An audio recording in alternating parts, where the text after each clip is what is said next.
Want to record? Mhm. Okay, you know what? I have a feeling that we are live. So, welcome to one of my favorite creatives in the kidlit world, Selina Alko. Welcome to the interview. Thank you. So nice to be here. And your name keeps popping up. A few years ago, I fell in love with a book called Joni, and I live in Israel, and I actually bought it and carried it, lugged it all the way back to Israel. One of my favorite children's books ever. And then about a month or two ago, I interviewed Daniel Ray Sharkan, Sharing Shalom, which is a book that you illustrated. And I said, oh Yeah. my goodness, I gotta find you, gotta have you on the show. And we're celebrating a brand new book that came out that you illustrated. And a few words about this book, and then we'll segue into your life and everything else. Perfect. Do you want me to show the book? Yes, and we Oh, have oh, we okay. have we so we have listen, we have people watching, Hi. hundreds of people watching, sometimes thousands, and then we have thousands more that listen to the podcast. So the Cool. people in the podcast, the book is called The Keeper of Stories. It's just out right now. It's published by Simone Schuster, if I'm not mistaken. Yep. And you won't see the pictures, but trust me, it's one incredible book. Thank you so much. It's written by Caroline Kusin Pritchard, and it's the true story of the 1966 library fire at the Jewish Theological Seminary in New York on the Upper West Side. And it's about how the community came together to save the books within. Nobody died in this fire, but uh, six 60,000 books were saved and 170,000 perished. Or maybe it was the other way around. It was the other way around, You're right, 70,000 because you've and probably read it a little more recently than I have. the Sometimes I Torah forget the scrolls. details because I'm so focused on the illustration. It's fine. Um, It's a terrible, when books get burned on purpose or by accident, yeah, it's what the Jews call a shanda. It's like almost a crime. It's yeah, a terrible shame. And to lose yes. 70,000 books of heritage and ancient ones and Torah scrolls makes Yeah. you wonder what God is doing up there. Mm, yeah, I know. They More about actually, more, oh, well, I but was going to say they actually buried many of the Torah scrolls and the books there's the treated so sacredly. so But yes.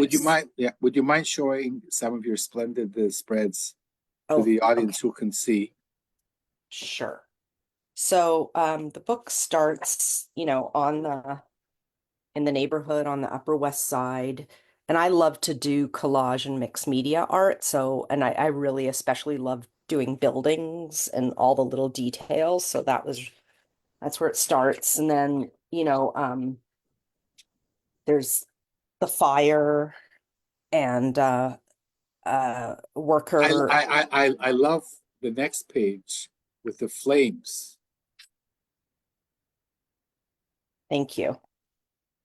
So Yeah. that's crazy. A few words about that. Um, well, I used a lot of sort of ripped paper to show that, like actually pages and words were kind of being burned, and the fire was kind of making its way through the shelves. And then below you see the firemen covering some of the shelves with the canvas blankets. And then, of course, the water. The water is actually what destroyed many of the books. It wasn't the fire, it was more the water. Um, was both, but the water is what sort of when it penetrates the pages for too long, the mold can happen. And so that was the whole urgency of trying to save as many books as possible. So then you have people, the community came together to like carry the books from the upper floors through the stairwells And they tried all sorts of different things, like just starting by laying out the books on as many surfaces as possible, and then trying to air out the pages in the sun Selena, outside. Yeah. you've shown enough of the book. I don't want to get Oh, into okay. trouble with your publisher. Oh, that's true. It, It's fine. it, it's gorgeous. So Thank you. we're going to talk about your career. Okay. But let's start with this deal. How did they find you?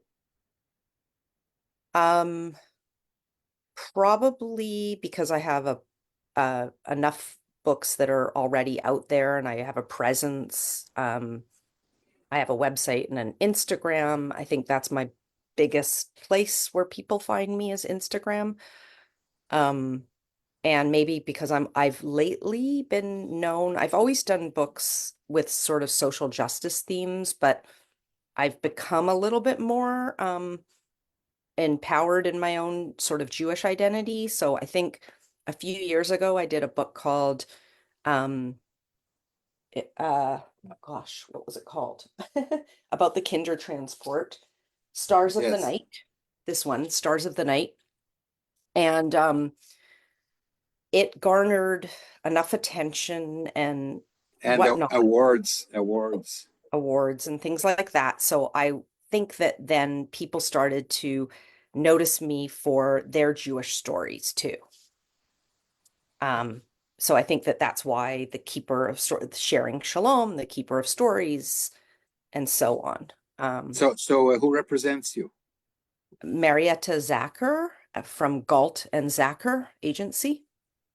Yeah. So today, Mhm. you've illustrated, I counted, almost 20 books that I know of. And so these days, do you get to pick? Mm. That does your agent bring you manuscripts and say which would you like to do next?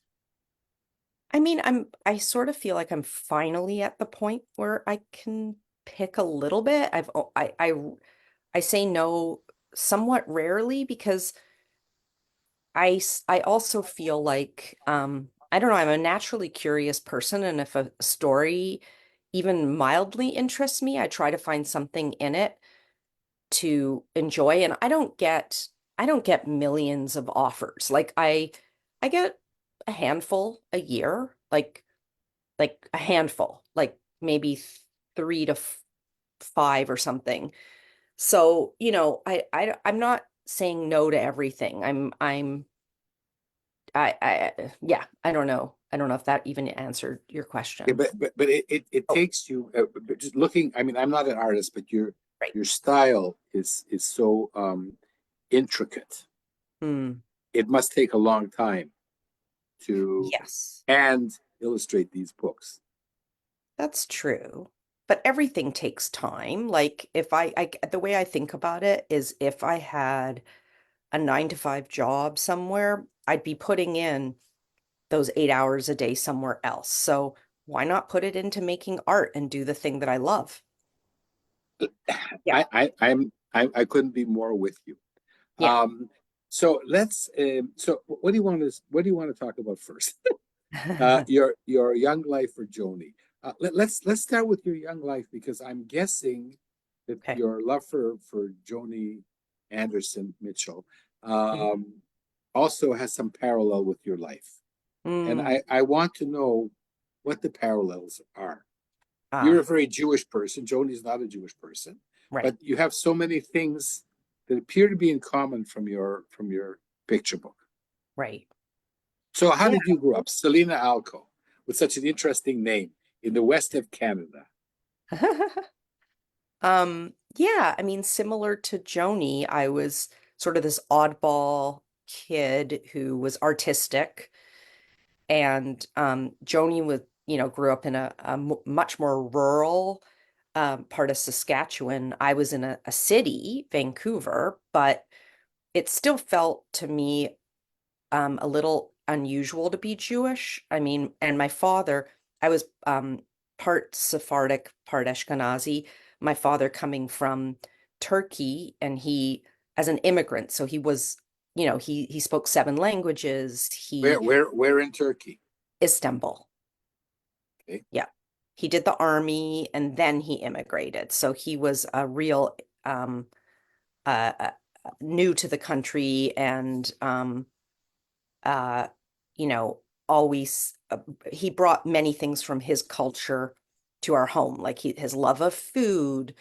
um we had lots of like Mediterranean kind of influences in different ways, like the arts. And my dad was a painter too, so he was just an interesting, different person, and he encouraged me to be an artist.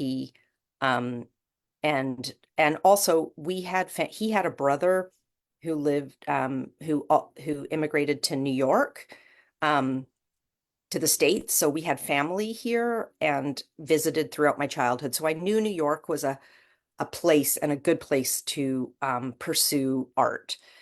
And I did feel that Vancouver was kind of small town, like, and there was a need to get away and like be on my own and make a name for myself kind of thing. Yeah. We're So, getting ahead of ourselves here. What were okay. you like as a child? Do you write to your young child? Do you have the angst and trauma that Joni Mm, Mitchell had growing up in mm, abject poverty for uh, quite a while, and in mm, not only rural Canada but very poor rural Canada, mm, and then contracting polio? Um, right. so what was a young life like for Selina? Hmm. Um, I mean, I like there was my parents were not happily married, so there was a lot of fighting and tension in the home. So, and my father had a mental illness, so he was this wonderful, he was both. He was both wonderful and also sometimes very um I don't know, like a lot. So there was a lot of need for me to kind of escape inward and make art and write stories and get away from it all. Like, so I would, kind of disappear into art making and um yeah.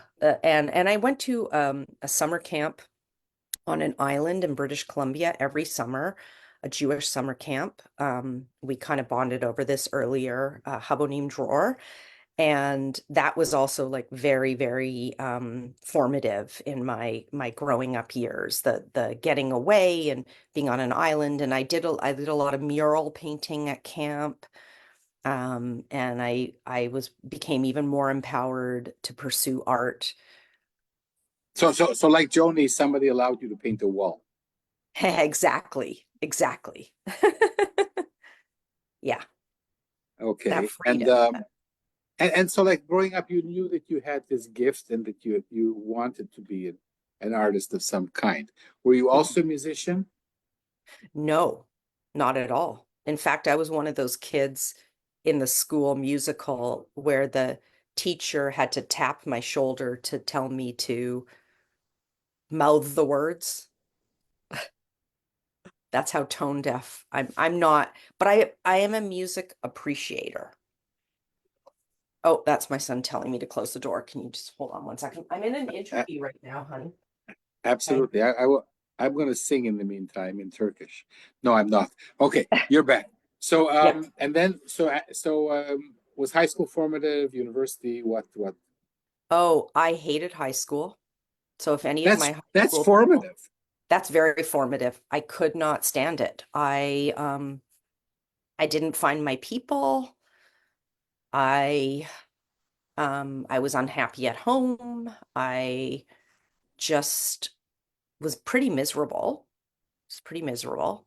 Luckily, I had art and I wrote in my journal a lot. I just was I just wanted to get away.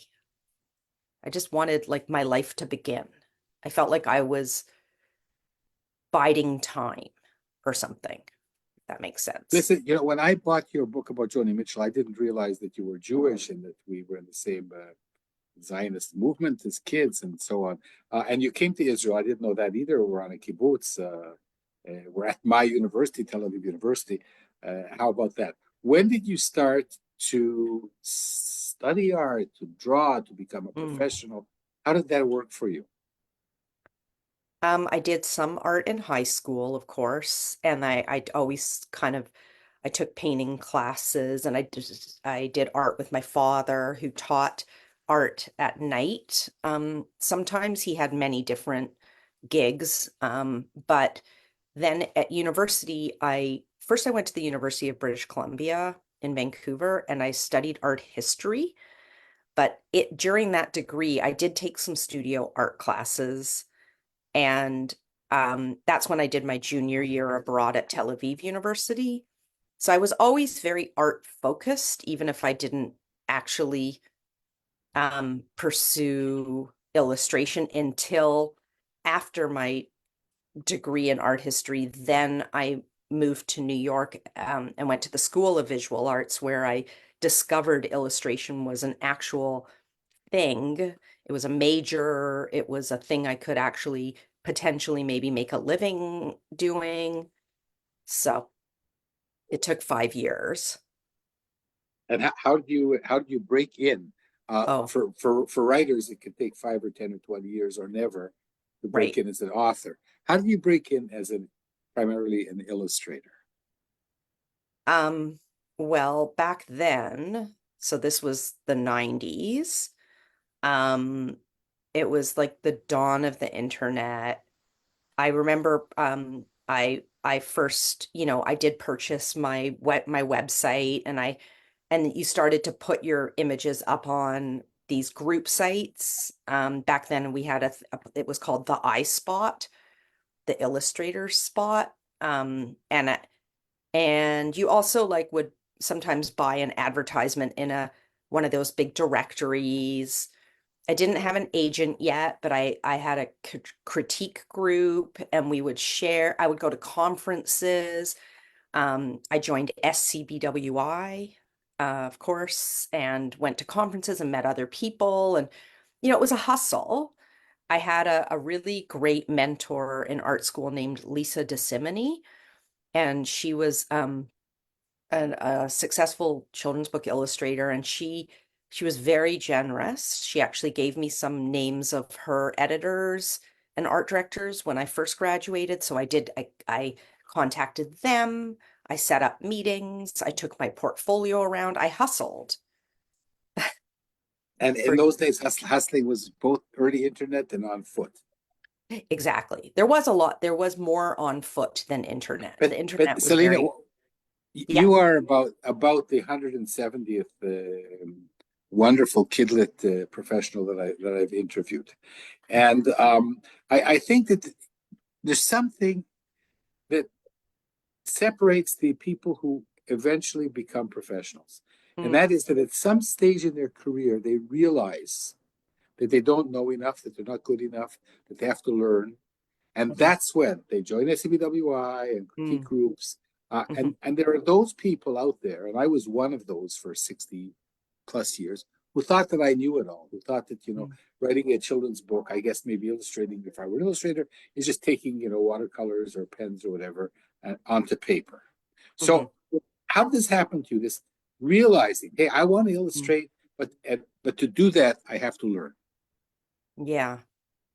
I think being in school, like at the School of Visual Arts, and learning from all my professional teachers about the value of learning and critiquing, and hearing a lot of like other professionals tell their stories, it fueled me. It gave me this education that it was ongoing. I remember, I think Hanoch Piven came to talk.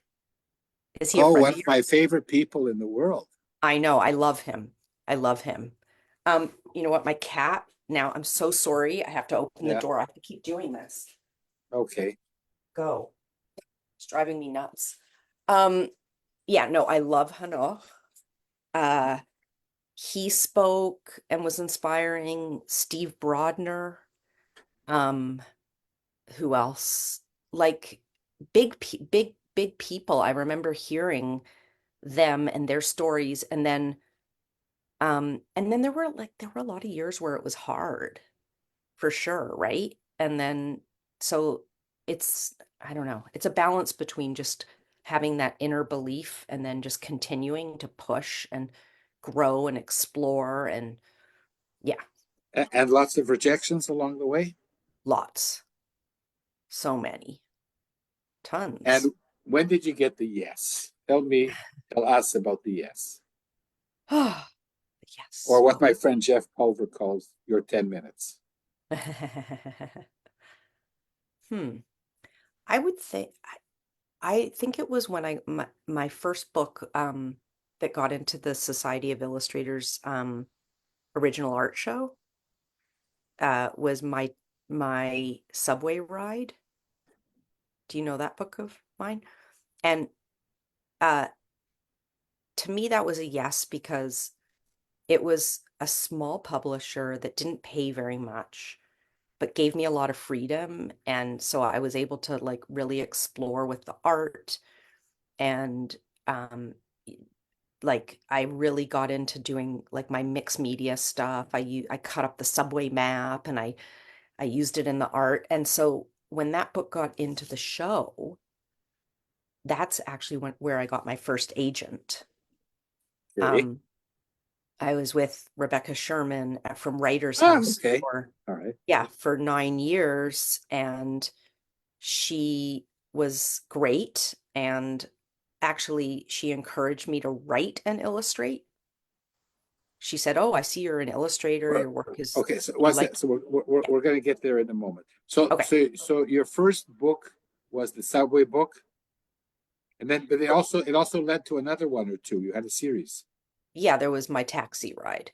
Yeah, yeah. But but I did a lot of other like books before that that were like educational books and religious books, like Jewish and Christian too, actually.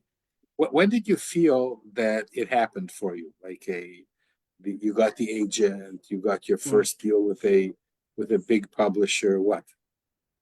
Well, I think because of with Rebecca, then my first book that I wrote and illustrated was called I'm Your Peanut Butter Big Brother. And that was kind of based on my own children when they were little. And it was about them being biracial. And because I wrote and illustrated, and it was also with Random House.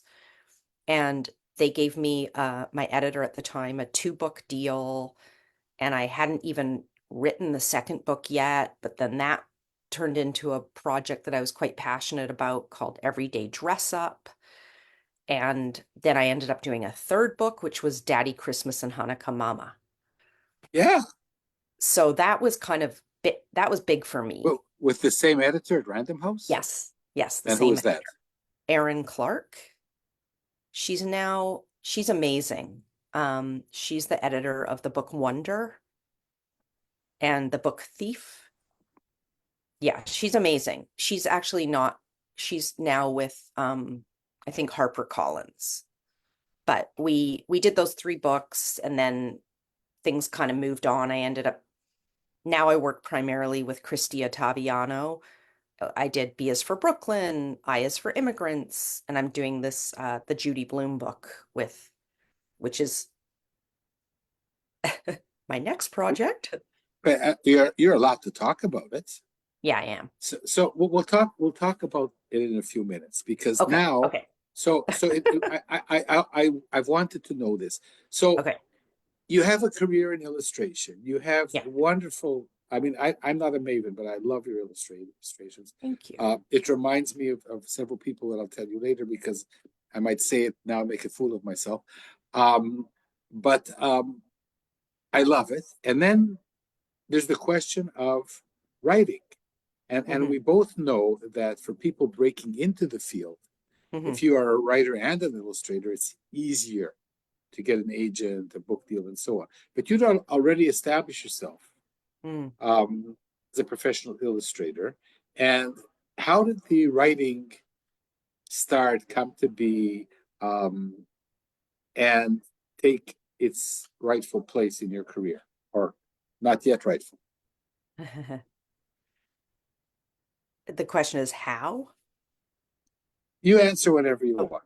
So Rebecca um, talked you into writing. yeah. And then I discovered that I did like it. Like I tried it and Can I ask how old you were?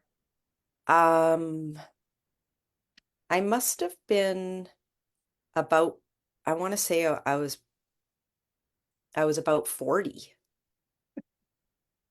So I mean, all these years you're illustrating Yeah. books for other people, and then Rebecca says, "Well, why don't you write your own books?" And you say, "Oh, huh, my goodness, yeah, I can do that."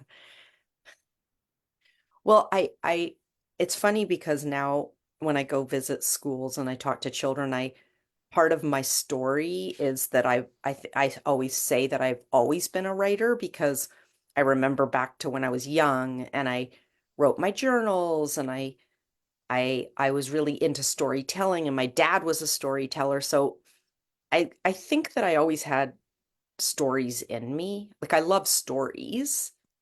Um, it is a different thing to be a writer though. And also if I really think about it, I still prefer like the illustrating part of making books over the writing part. I like writing and it's interesting to me and I get really into it, the research even when because I particularly like nonfiction. Because I really like true stories and I like finding out like the why behind um uh the stories, you know. So I like it. Oh, I also like writing in a poetic way, like because I sort of feel like poetry and metaphors in writing are similar to those in art. So if I can say things in kind of a metaphorical way, I can it reflects better in my art or not reflects better. Did I say that right? I don't know. I can like conjure up images that I can then like have more fun with in making the art. Okay, Yeah. so how did Joni come about? This is for Mm. me. This is a masterpiece of a picture book. Mm. Thank you. Gosh. That's so kind. Um, well, it was without getting too political, but it was 2016. And here in the States, like it felt like the women's movement was, I'd been marching with my daughter and, um, you know, thinking about stories and thinking about like telling stories about strong women. And I just decided to pick one. And Joni's, one of my favorites, one of my favorite musicians. But I looked into I actually did look into trying to find a Jewish woman like Carole King, but she actually didn't have as interesting of a childhood. I'm going to share with you that I have on submission a biography of Carole King, Oh, cool. but I it loved probably the won't sell. maybe. Did you see the musical? Did you see Beautiful on I live Broadway? in Israel. I plan to see it when it's back on. I missed it, but I have Okay. the script. I have the script and everything. I I adored the musical and I did read that. Did you read that? There's a book about the three musicians, Joni, Carol, and um what's her name? Carly Simon. Anyways, Well, I we're read getting that. we're getting off topic. We're getting ahead, but I thought about doing someone but Joni just in terms of childhood had the most resonance with my own childhood even though the Jewish piece wasn't there, but it didn't really matter to me at the time. There were enough other aspects um of the her childhood. So, and she was a painter and I'm a painter. So that alone. Oh, and then even the polio thing, which is so interesting to me that I just thought like overcoming something big is such an important message for children and for people. Like really, it's resilience, it's grit, determination.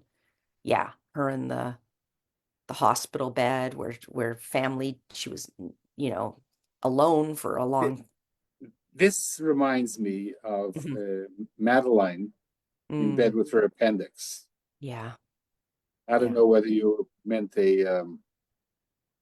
it reminds Not me. directly. I didn't actually directly look at Madeline, but yeah. Everything reminds me of Madeline, though. This book, the artwork here, Hmm. is it's not something that you commission. It's something that it's a labor of love. I mean, I'm guessing that Hmm. this is several years of work on and off. You want to guess what my favorite spread is? Yeah. Which one? I'll show you. Um, it's incredible. It's a long book, and it's not a slice of life, which most people write biographies. They don't tell, the whole story of the career and this is Mm. Oy vey. You've gone through her whole life. And here Uh-huh. with all the other, Oh, yes. that's not my Oh, favorite. It's a lovely one. Here, look at this. oh. I mean, look at this. You drew it. Hmm. This reminds me of the Passover Seder, actually. Um, Really? yeah, yeah. I mean, look, we never know what things remind us of, right? Um, Wow. Oh, that's so, and I'm so touched. how long did it take you to do it, and how do you sell it, and Hmm. whatever? It's some kind of miracle in my mind. Oh. Um, I think that most of the labor happens for me within the revising of the sketches and the that's sort of the years and years of work is the getting the words right and the book dummies that I think I did at least 7 different book dummies. And once I finally have the approval to go to final art, even though the art is very textured and layered and complicated, I wouldn't say that it takes me so long to do because if I'm in a flow, once I start making the art, that's all I want to do. And I can, it doesn't, I'm not a person that redoes a piece 7 times. Like I will just, also, that's what I love about mixed media because if I don't like a part of a piece, I can just stick a piece of collage on or whatever. So that part doesn't take as long, but I know that that's the alchemy. I know that that's the magic, so to speak, but that's the creative process. Like that just all unconsciously, like it's just fun for me at that point.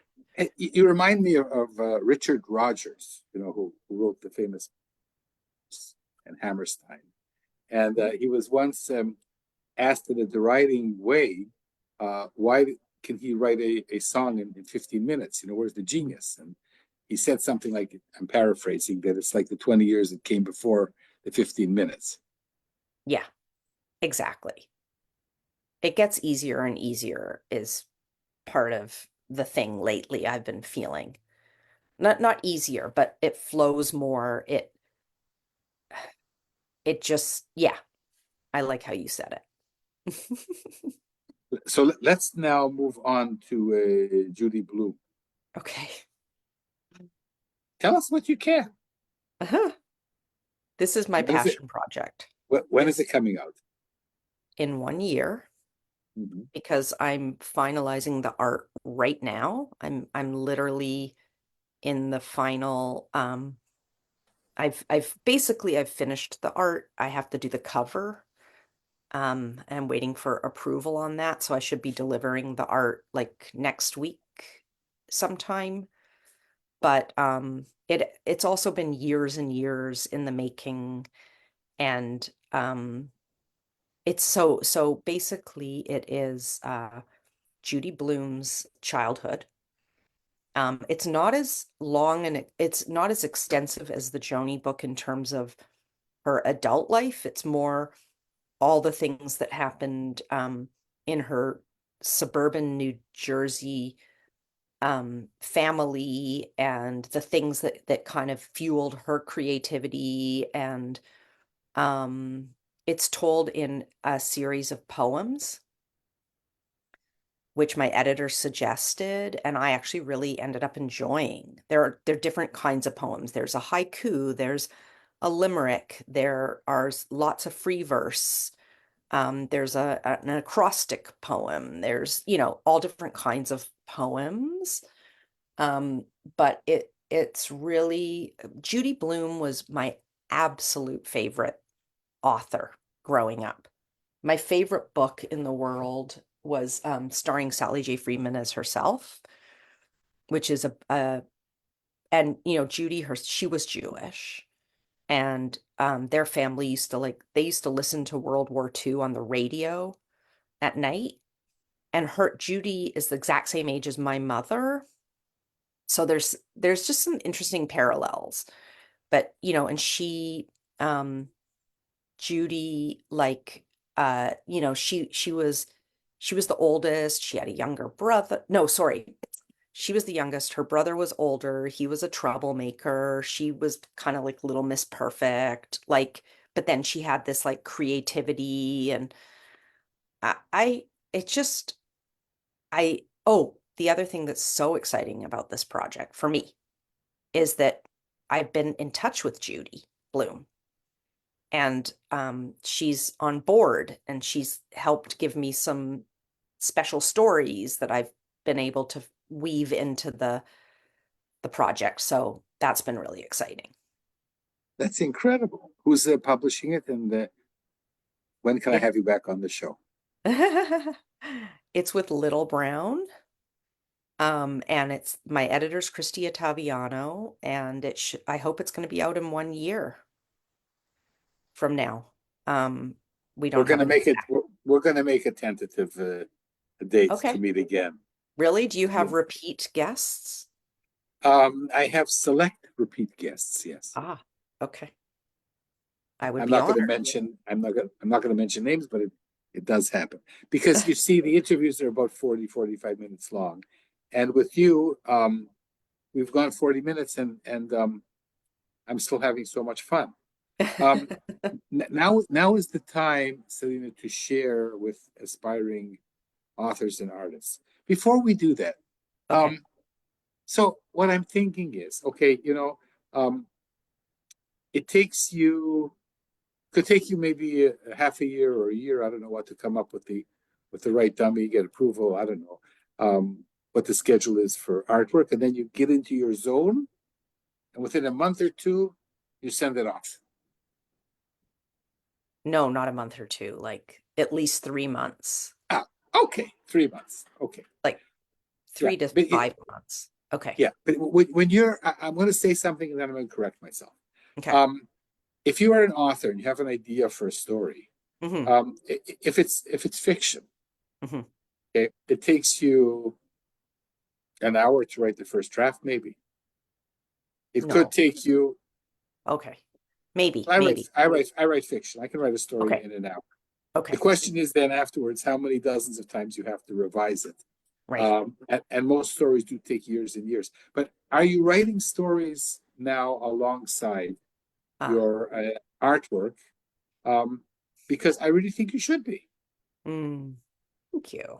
Um, Sometimes I'm not actively right now, I'm not actively writing. I've written a few things that I have shared with my agent, but now's not the time. But because I've become busy illustrating other people's things, which I'm really doing to make a living, to be honest, and I have to, right? So, um,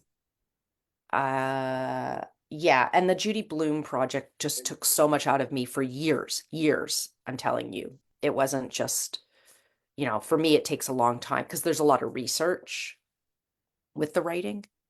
Yeah, this is another thing I haven't understood. Um, Yeah, okay, you want to write nonfiction. yeah. I think that's suffering. I mean, that's real Judaism, is to write nonfiction. You have to do research. Right. the research, and then you have to write back matter. Yeah. And okay, I can understand Joni Mitchell and Judy Blume. Um, but once in a while, once in a blue moon, right? Yeah. Um, I think that you should let God give you permission to write just some good fiction, Mm, because I think that if you wanted to illustrate fiction, you know, wow. mm. And I'm going to shut up now. What is Oh no, your I like that. Thank you. That's what, good advice. what is your advice to aspiring Mm, writers and authors going forward? mm. I mean, I would say like whatever's in your heart, like I think to have an emotional connection to whatever you're working on is very important. Um, and to maybe not get distracted by the what everyone else is doing, the comparison thing. Just kind of like believe in yourself and just keep going because you have to have that inner belief in order to, you know, kind of make it, I guess. Because there's always going to be somebody else doing something more or seemingly better or seemingly whatever, like just forget it. It's too much noise. Just forget the noise if you can. Not easy. And not easy at all. So before I let you go, then I'm going to ask you now a difficult question. Okay. This is something that bothers me.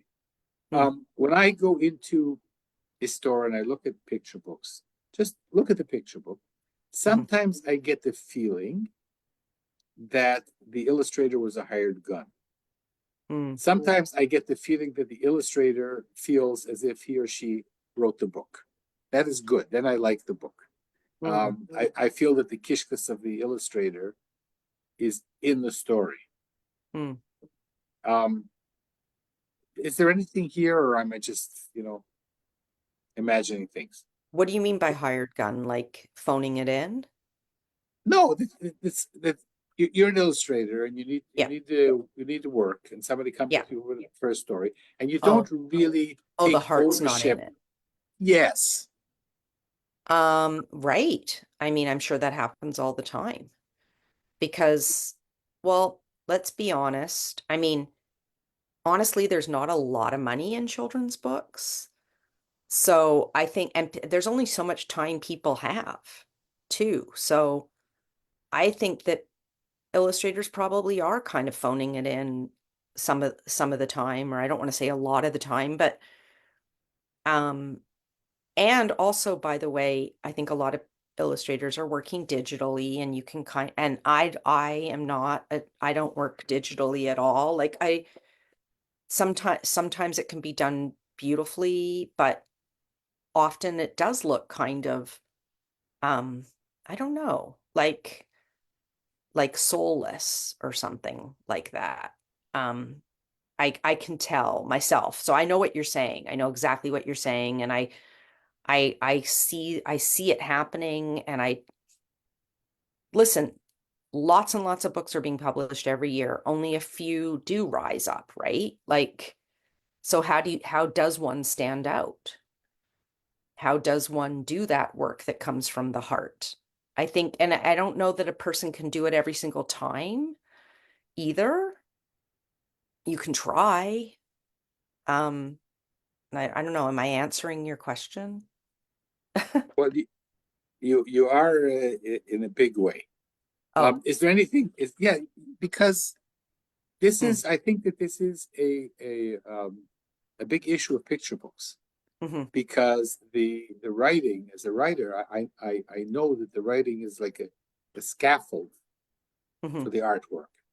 yeah, And you can do your best to make this scaffold inviting for the illustrator, hmm, um, with lots of space and lots hmm, of, but the illustrator has to come in and want this to be her book or his book yes, too. 100%. And It's at the end of essential. it, yeah, and at the end of the day, if I hadn't found your Joni book, Mm, right, where you are the author and the illustrator, um, I wouldn't have been maybe so aware Mm, that you illustrated, all these stories. mm. Because there's another thing, illustrators very often they feel hard done by.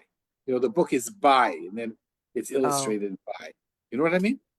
yeah, Uh, I do know what you mean. 90% of the people I've interviewed are the authors and not the illustrators. Ah, interesting.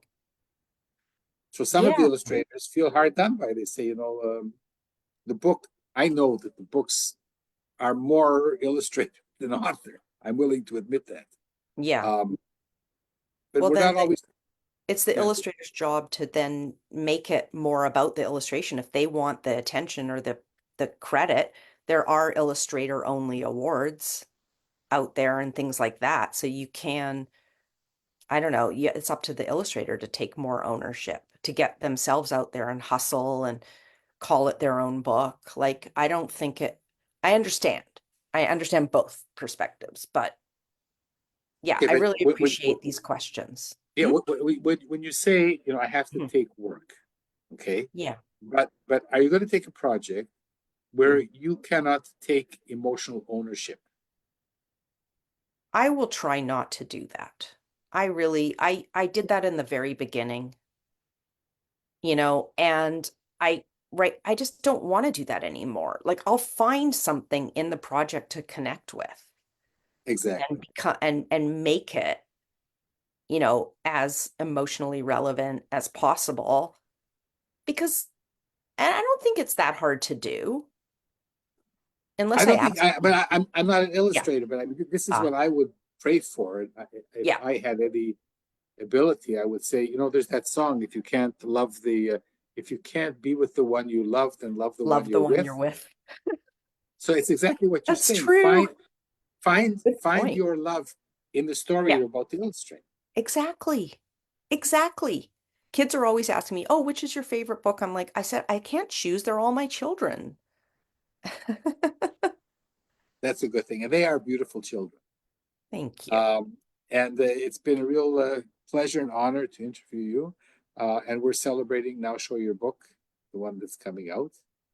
Oh, the one next week, Sharing Yes. Shalom, the National Jewish Book Award, No, or Sharing Shalom we've done already. I know, but I'm just saying next week we're getting the big award, Ah, wonderful. So a the few words National about the Jewish Book award. Award. That's Huh? wonderful. So which one are we celebrating? Keeper of The, Stories? the keeper of the stories. Okay, that one's my more recent one. That's true. That's my most And, recent. and we're going to mention the author again. It's rare that I interview the illustrator and Right. not the. Yeah. Caroline Kusin Pritchard. She also she wrote a book called Gideon Fetch, um, What Jewish Looks Like, and Where's Poppy? So she has a podcast too with we, I, Joanna Ho. I should interview her. She's cool. I like her a lot. I met her for the first time. You know how they keep authors and illustrators separate, right? Yeah. But when the book I'm a believer in that. I am too. I am too. But then when the book finally comes out, she came to New York. Yeah. We did a book tour and we had the best time. And I just love her. And I'm going to meet Danielle next week when we go to the National Jewish Book Awards together. Wonderful.